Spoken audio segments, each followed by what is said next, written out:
Touch DNA cleared Frank Sterling after 18 years behind bars, but prosecutors fought the test that could have freed him a decade earlier.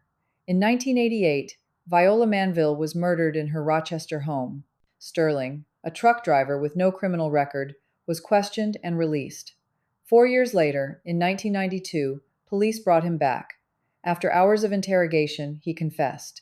He described the victim's jacket, said she'd been shot, and recounted details that seemed to fit the crime.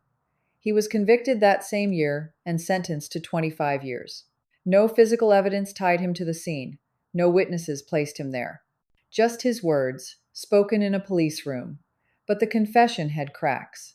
The jacket detail and cause of death were either public knowledge or disclosed during Sterling's first interview in 1988.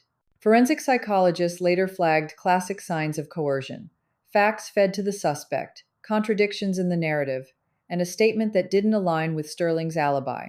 For over a decade, Sterling filed appeals arguing the confession was false.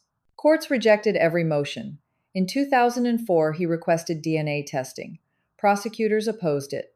The Innocence Project, working with Rochester attorney Donald Thompson, fought back. A single hair was tested first. It matched the victim, not Sterling, and led nowhere. Then, in 2006, Orchid Cellmark Laboratories ran touch DNA on Manville's clothing, targeting areas an attacker would have gripped while moving her body.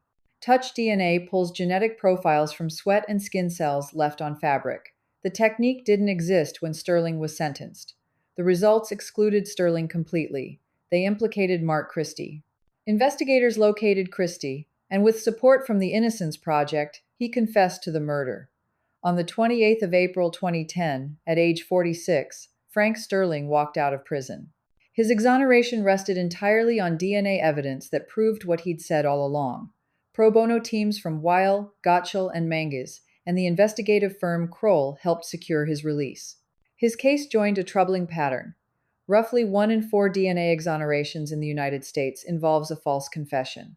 Sterling's story shows that confessions, no matter how detailed, aren't always true, and that science, persistence, and advocacy can correct even the deepest injustices. If this case kept you thinking, subscribe to True Crime News. Each week we break down how real investigations unfold step by step.